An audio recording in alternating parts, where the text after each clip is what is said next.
In today's video, I'm going to teach you how to draw ER diagrams using Microsoft PowerPoint.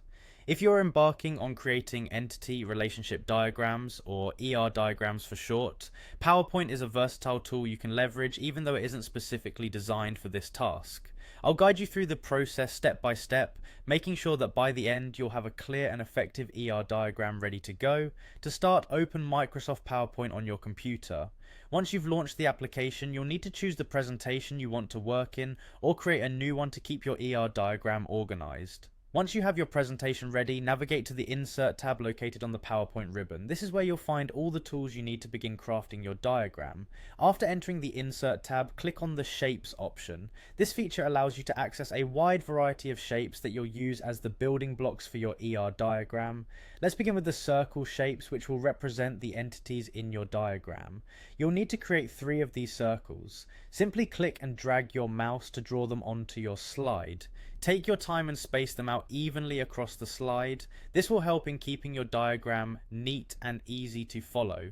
With our circles in place, the next step is to draw the lines that will connect these entities. You'll want to create 3 line shapes. Click on the line tool within the Shapes menu and carefully draw them such that they link the circles together, forming relationships among the entities. Precision here matters, so if you need to make adjustments, don't hesitate to use the undo button or move the shapes around until they align just right. Now comes the final touch. You'll need to draw a rectangle shape. Head back over to the Shapes menu and select the rectangle. This shape will typically represent an attribute or even a different entity, depending on your diagram's context. Place this rectangle on a different part of the slide, wherever it fits best in context with the circles and lines. To complete the diagram, connect the rectangle to the other end of your lines. This action will interconnect all the shapes, completing the simple yet illustrative ER diagram. There you have it. With these steps, you've successfully used PowerPoint to create an ER diagram.